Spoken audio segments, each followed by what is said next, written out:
أعوذ بالله من الشيطان الرجيم بسم الله الرحمن الرحيم.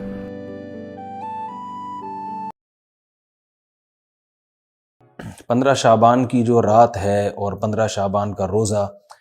اس کے حوالے سے بہت زیادہ لوگ سوال پوچھ رہے ہیں، تو میں نے ارادہ کیا میں ایک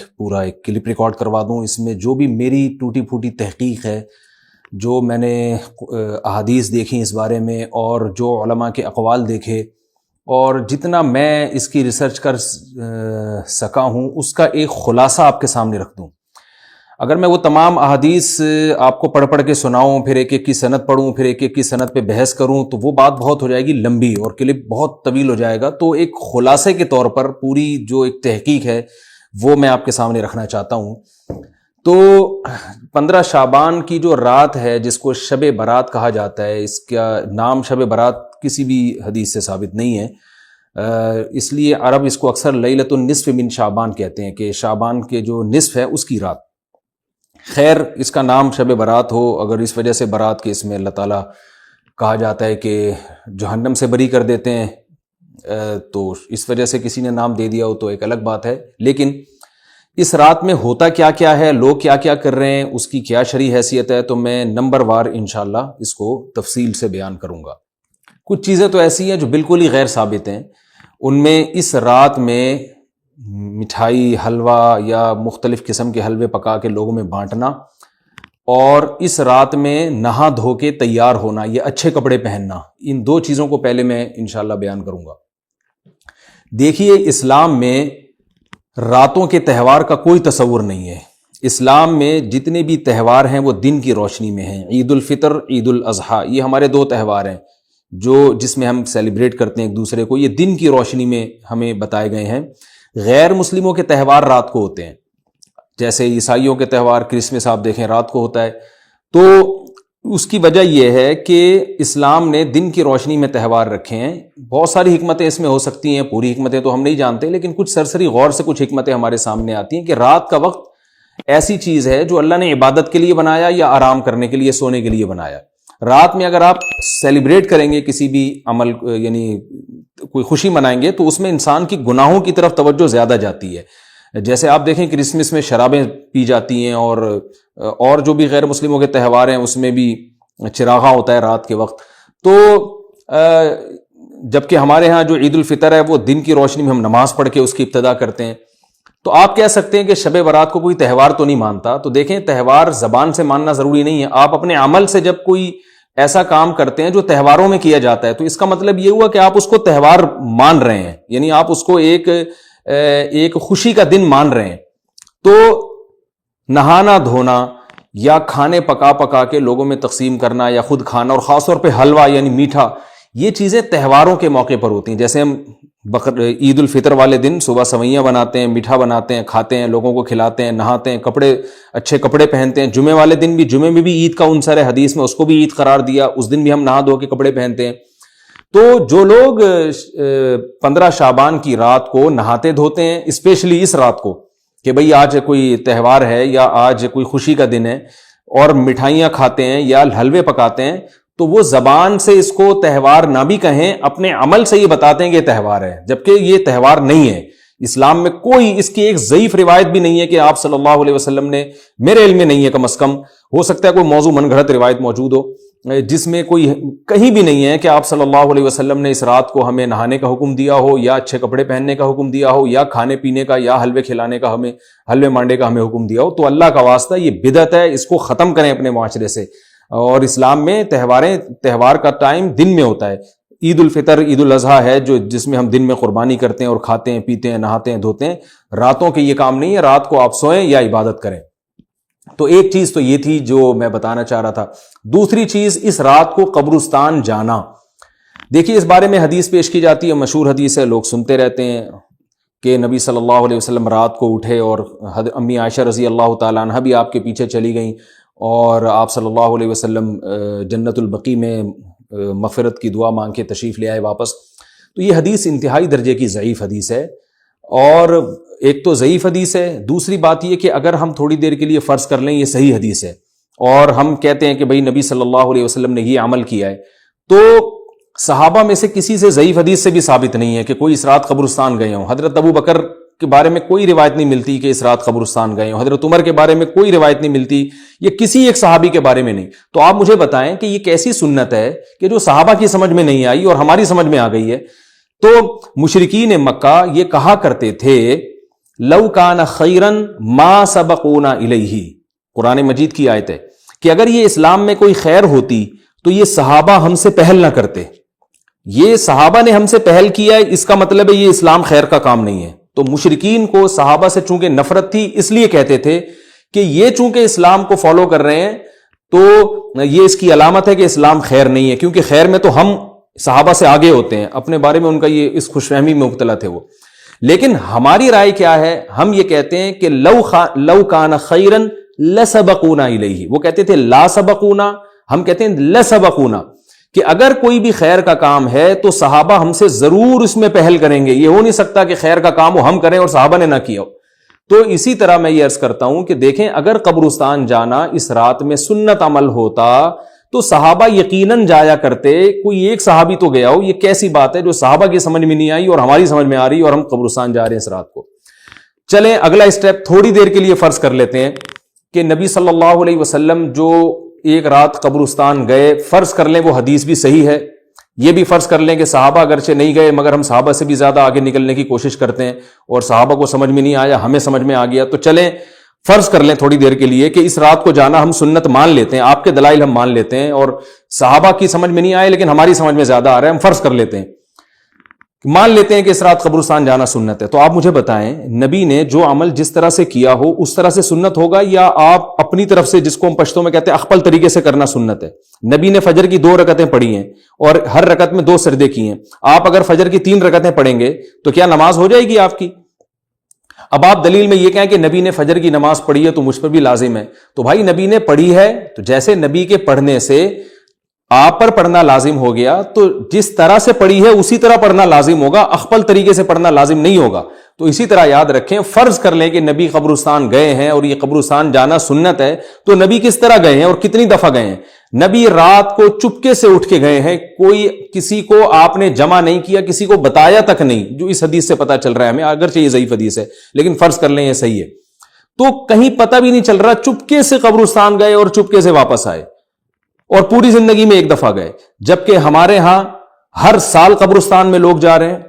جب بھی شب برات آتی ہے لوگ قبرستان جاتے ہیں ہر سال. نبی ایک دفعہ گئے اور آپ ہر سال جا رہے ہیں. نمبر 2, جاتے جتھوں کی شکل میں, نبی تو چپکے سے گئے ہیں, تو آپ رات کو 2-2:30 بجے ذرا چپکے سے اٹھیں اور تنہائی میں جب قبرستان میں وحشت ہو اور اندھیرا ہو اور وہاں قبرستان جائیں, اتنا دم ہے آپ میں, تو ہم کہیں گے بھئی آپ نے نبی کی سنت کو زندہ کیا ہے. لیکن آپ تو جتھوں کی شکل میں جا رہے ہیں, نہا دھو کے جا رہے ہیں, خوشبو لگا کے جا رہے ہیں, تیار ہو کے جا رہے ہیں, اور جو کچھ وہاں خرافات ہو رہی ہیں قبرستان میں وہ تو ساری دنیا کو معلوم ہے. میلے ٹھیلے لگے ہوئے, وہاں پہ گولے گنڈے بک رہے ہیں, برگر بک رہے ہیں, گول گپے بک رہے ہیں وہاں پہ, اور پھول الگ بک رہے ہیں, ہار پھول قبروں پہ چڑھانے کے لیے. کیا بدماشی ہے یہ, کیا منہ دکھائیں گے رسول اللہ صلی اللہ علیہ وسلم کو قیامت کے دن؟ آپ کے سامنے کیا وہ حدیث نہیں ہے کہ نبی صلی اللہ علیہ وسلم نے فرمایا کہ روایت میں آتا ہے کہ کچھ لوگ قرب میدان حشر میں آئیں گے تو ان کے چہرے ایسے ہوں گے جیسے میری امت کے چہرے ہوتے ہیں, میری امت کی شکل ہوتی ہے. حدیث کا مفہوم میں بیان کر رہا ہوں. تو جب وہ حوض کوثر کا پانی پینے کے لیے میرے پاس آئیں گے تو فرشتے ان کو بھگائیں گے, سحقن سحقن. تو آپ صلی اللہ علیہ وسلم پوچھیں گے یہ تو میری امت ہے, آپ تو فرشتے کیا کہیں گے کہ یہ آپ کی وہ امت ہے جنہوں نے آپ کے دنیا سے جانے کے بعد دین میں ایسی چیزیں ایجاد کر لی تھی جن کا آپ نے حکم نہیں دیا. تو آپ کیا فرمائیں گے؟ سحقن سحقن, دور کرو ان سے. تو ایسا نہ ہو کہ ہم قیامت کے دن رسول اللہ صلی اللہ علیہ وسلم کی شفاعت سے محروم ہو جائیں. تو اللہ کا واسطہ قبرستان مت جائیں اس رات, گھر میں بیٹھیں آرام سے, یہیں بیٹھ کے میت کے لیے مغفرت کی دعا کریں. اور اگر آپ سمجھتے نہیں یہ حدیث بالکل صحیح ہے اور جانا لازمی ہے تو پھر تنہائی میں جائیں, ایسے قبرستان کا انتخاب کریں جہاں آپ کے علاوہ کوئی بھی نہ ہو, اور پھر چپکے سے جائیں اور پتلی گلی سے واپس آ جائیں آپ. اگرچہ ہم تو اس کو بھی نہیں مانتے لیکن اگر کرنا ہے تو پھر اس طریقے سے عمل کریں, اگر آپ حدیث کو فالو کرنا چاہتے ہیں آپ اپنے خیال کے مطابق. تو یہ 2 باتیں ہو گئیں. ایک تیسری چیز کیا ہے, کیا قرآن اس رات میں نازل ہوا ہے اور تقدیر کے فیصلے اس رات میں ہوتے ہیں؟ دیکھیے قرآن میں 2 جگہ اللہ نے اس مضمون کو بہت وضاحت سے بیان کیا, ایک سورہ دخان میں, انا انزلناہ فی لیلۃ مبارکہ کہ ہم نے اس کو مبارک رات میں نازل کیا، اور اللہ نے فرمایا فیہا یفرق کل امر حکیم، اس میں حکمت والے فیصلے ہوتے ہیں اس رات میں۔ دوسری جگہ 30ویں پارے میں سورہ قدر میں اللہ نے فرمایا انا انزلناہ فی لیلۃ القدر، ہم نے اس قرآن کو لیلۃ القدر میں نازل کیا، اور اس میں بھی اللہ نے فرمایا تنزل الملائکۃ فیہا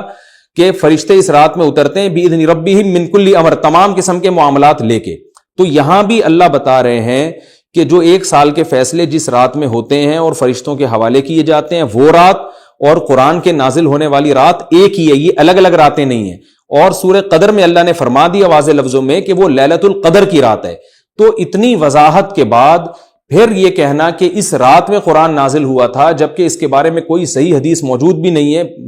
ضعیف یا موضوع روایتیں ہیں، تو یہ بالکل قرآن پر میں سمجھتا ہوں کہ یہ ٹھیک نہیں ہے، بالکل دلیل کے لحاظ سے یہ کمزور بات ہے۔ اگرچہ بعض علماء اس طرف گئے ہیں اور انہوں نے تعویل کی ہے، انہوں نے یہ تعویل کی ہے کہ قرآن جو ہے آسمان دنیا پہ آیا لیلۃ القدر میں، اور وہاں سے جو نیچے نزول شروع ہوا ہے وہ شب برات میں ہوا ہے، لیکن یہ تعویل عقل سے بعید ہے، اور اس تعویل کی ہمیں ضرورت بھی نہیں ہے۔ 2 صحیح حدیثیں ٹکرا رہی ہوں یا قرآن کی آیت کسی ایسی متواتر حدیث سے ٹکرا رہی ہو، تو پھر تو وہاں ہمیں تطبیق دینے کی ضرورت پیش آتی ہے، جب قرآن کے مقابلے میں کوئی حدیث ہی نہیں ہے، صحیح حدیث بھی نہیں ہے۔ حالانکہ قرآن کے مقابلے میں تو فقہا کہتے ہیں کہ اگر صحیح حدیث بھی ہو، متواتر نہ ہو، صحیح حدیث بھی ہو، تو وہ بھی ظنی ہوتی ہے، تو اس حدیث کو رد کیا جائے گا، قرآن میں تعویل نہیں کی جائے گی۔ لیکن یہاں تو صحیح حدیث بھی نہیں ہے، یہاں تو ایک ضعیف روایت ہے اور ضعیف اقوال ہیں، آپ اس کو کیسے قرآن کے مقابلے میں لا سکتے ہیں؟ تو جو بالکل بے غبار بات ہے وہ یہی ہے کہ اللہ تعالیٰ نے قرآن مجید کو لیلۃ القدر میں نازل کیا، جو رمضان کے آخری عشرے میں ہوتی ہے، اور اسی لیلۃ القدر میں فیصلے بھی ہوتے ہیں۔ اور بعض لوگ کہتے ہیں اس میں حرج کیا ہے کہ ہم 15 شعبان کو بھی فرض کر لیں، اس میں قرآن نازل ہوا اور لیلۃ القدر میں بھی، بھائی اس سے لیلۃ القدر کی ویلیو کم ہوتی ہے۔ اللہ تو لیلۃ القدر کی ویلیو بڑھا رہے ہیں کہ یہ ایسی رات ہے جس میں 1 سال کے فیصلے بھی کر دیے جاتے ہیں، اور اس میں قرآن مجید کا نزول بھی شروع ہوا۔ تو جس رات کو اللہ نے جو پروٹوکول دیا ہے وہی پروٹوکول اس کو دینا چاہیے، آپ اس کو کسی اور رات کو نہ دیں وہ پروٹوکول۔ تو یہ تیسرا مسئلہ ہوا۔ پہلا مسئلہ حلوے مانڈے کا اور نہانے دھونے کا، وہ بھی غلط ہے۔ دوسرا مسئلہ قبرستان جانے کا، وہ بھی ٹھیک نہیں ہے۔ تیسرا مسئلہ کہ اس رات میں قرآن نازل ہوا اور فیصلے ہوتے ہیں، یہ تیسری بات بھی غلط ہے۔ نہ تو اس رات میں قرآن نازل ہوا اور نہ اس رات میں فیصلے ہوتے ہیں۔ چوتھی چیز کہ کیا اس رات کی میں عبادت کی کوئی فضیلت ہے سرے سے یا نہیں ہے، یہ ایک علمی مسئلہ ہے۔ تو اس بارے میں خوب اچھی طرح سمجھ لیں کہ اس بارے میں جتنی بھی احادیث ہیں جو اس رات کی فضیلت کے بارے میں ہیں کہ بنو کلب کی بکریوں کے برابر مغفرت ہوتی ہے اور بکریوں کے بالوں کے برابر، اور یا جو بھی اس بارے میں روایات ہیں کہ سب کی بخشش ہو جاتی ہے سوائے اس شخص کے جو کسی کے دل میں کینہ رکھتا ہے، تو یہ جتنی اس رات کی فضیلت میں احادیث ہیں، تو ایک بات تو خوب اچھی طرح سمجھ لیں، اس پر تمام محدثین کا، جہاں تک میں نے دیکھا ہے، تمام محدثین کا اتفاق ہے کہ اس کی فضیلت میں صحیح حدیث ایک بھی نہیں ہے۔ اس رات کی فضیلت میں ایک بھی صحیح حدیث موجود نہیں ہے، لیکن ضعیف روایتیں اتنی کثرت سے ہیں کہ ایک الگ محدثین کا اصول ہے کہ جب ضعیف روایتیں کی سندیں زیادہ ہو جائیں تو وہ حسن بن جاتی ہے، یعنی قابل قبول ہو جاتی ہے وہ، کیونکہ بہت ساری کمزور چیزیں مل کے اس میں کچھ قوت پیدا کر دیتی ہیں۔ تو اب جن علماء نے احادیث کے ضعف کی طرف دیکھا کہ ایک بھی صحیح روایت نہیں ہے، انہوں نے اس رات کا بالکلیہ انکار کر دیا کہ اس رات کی سرے سے کوئی فضیلت نہیں ہے۔ لیکن جن علماء نے اصول حدیث کی طرف دیکھا اور فقہ کے ایک اصول کی طرف دیکھا کہ کثرت روایات درجہ حسن تک پہنچ جاتی ہیں، ضعیف روایات، تو انہوں نے کہا کہ بالکل اس رات کی فضیلت کا انکار ہی سرے سے کر دینا یہ غلط ہے۔ تو جمہور اس طرف گئے ہیں کہ اس رات کی فضیلت کا بالکلیہ انکار کر دینا یا اس کی عبادت کی فضیلت کا بالکلیہ انکار کر دینا یہ ٹھیک نہیں ہے، لیکن کچھ علماء، وہ بھی بڑے محقق علماء ہیں، وہ اس طرف گئے ہیں کہ اس رات کی سرے سے کوئی فضیلت اسلام میں ہے ہی نہیں۔ اب میں دونوں طرف کے علماء کا کچھ تھوڑا سا تجزیہ پیش کرتا ہوں۔ تو جو علماء یہ کہتے ہیں کہ اس رات کی فضیلت ہے اور فضیلت میں کثرت سے روایات ہیں اور اس میں بڑے بڑے علماء داخل ہیں، امام شافعی رحمہ اللہ تعالی جیسے مجتہد بھی ہیں جو اس رات کی فضیلت کے قائل ہیں۔ باقی ائمہ سے مجھے جو ہے نا امام ابو حنیفہ سے کچھ نہیں ملا اس رات کی فضیلت کے بارے میں، اور امام احمد ابن حنبل سے بھی مختلف روایات ملی ہیں، اس لیے میں جزم سے کسی اور امام کے بارے میں نہیں کہہ سکتا، لیکن امام شافعی سے بہرحال اس کی فضیلت صراحتاً منقول ہے، اگرچہ انہوں نے بھی اعتراف کیا ہے کہ اس کی روایات کے بارے میں جتنی اس بارے میں روایات ہیں وہ ضعیف ہیں، لیکن وہی ایک اصول ہے کہ جب ضعیف روایات بہت کثرت سے ہوتی ہیں تو درجہ حسن تک پہنچ جاتی ہیں۔ تو اس اصول کے تحت جمہور اس کے قائل ہیں کہ اس رات میں عبادت اگر ہم کرتے ہیں تو دوسری راتوں کی نسبت ہمیں ثواب زیادہ ملتا ہے، لیکن جو بعض دوسرے علماء جو بالکل ہی اس رات کی فضیلت کے منکر ہیں، ان کے دلائل میں یہ ہے کہ یہ بات اگرچہ درست ہے کہ اگر ضعیف روایات کثرت سے ہوں تو وہ درجہ حسن تک پہنچ جاتی ہیں، لیکن وہ کہتے ہیں کہ کچھ قرائن ایسے ہیں جن قرائن سے پتہ چلتا ہے کہ جو ہے ان قرائن کو اگر سامنے رکھا جائے تو وہ ان کی رائے یہ ہے کہ پھر ان کا خیال یہ ہے کہ ان کا رجحان اس طرف ہے کہ اس رات کی سرے سے کوئی فضیلت نہیں ہے۔ ان قرائن میں ایک چیز یہ بھی ہے کہ اس کے بارے میں جو روایات ہیں ان میں بہت زیادہ ثواب کی بشارت سنائی گئی ہے، تو بعض محدثین کا یہ اصول ہے کہ کسی رات کے بارے میں یا کسی خاص عمل کے بارے میں بہت زیادہ کہیں غلو ہوتا ہے یا مبالغہ ہوتا ہے، غلو تو نہیں کہہ سکتے، تو یہ خود ایک اس طرف اشارہ ہوتا ہے کہ یہ ایک ذوف ہے، اگرچہ یہ کوئی اتنی مضبوط بات نہیں ہے، لیکن بہرحال جو علماء اس کی فضیلت کے بالکل منکر ہیں ان کی ایک دلیل میں آپ کے سامنے پیش کر رہا ہوں۔ دوسری بات یہ ہے کہ جو علماء اس کی فضیلت کے بالکل بھی قائل نہیں ہیں، ان کی ایک بڑی دلیل یہ بھی ہے،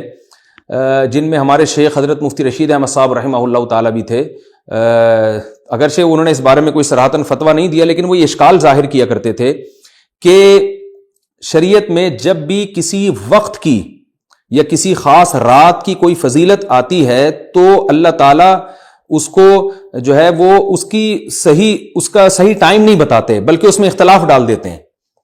اس کی مثال ایسے جیسے جمعے کے دن حدیث میں آتا ہے کہ ایک وقت جمعے میں ایسا آتا ہے جس میں دعا لازمی قبول ہوتی ہے، اب ظاہر ہے وہ بڑا فضیلت کا وقت ہے، تو وہ وقت ہمیں متعین طور پہ بتایا نہیں گیا ہے، اس لیے علماء کا اس میں اختلاف ہوا، بعض نے کہا عصر کے بعد، بعض نے کہا کہ 2 خطبوں کے درمیان۔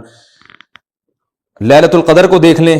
لیلۃ القدر کی فضیلت میں قرآن بھی ہے، بہت ساری احادیث ہیں، لیکن لیلۃ القدر کی رات ہے کون سی یہ اللہ نے اس میں ابہام ڈال دیا۔ طاق راتوں میں 21 بھی ہو سکتی ہے، 23 بھی ہو سکتی ہے، بعض بلکہ حدیث سے 22ویں رات کا بھی ہونا ثابت ہے، زیادہ امکان 27ویں رات کا ہوتا ہے، تو وہ متعین نہیں ہے۔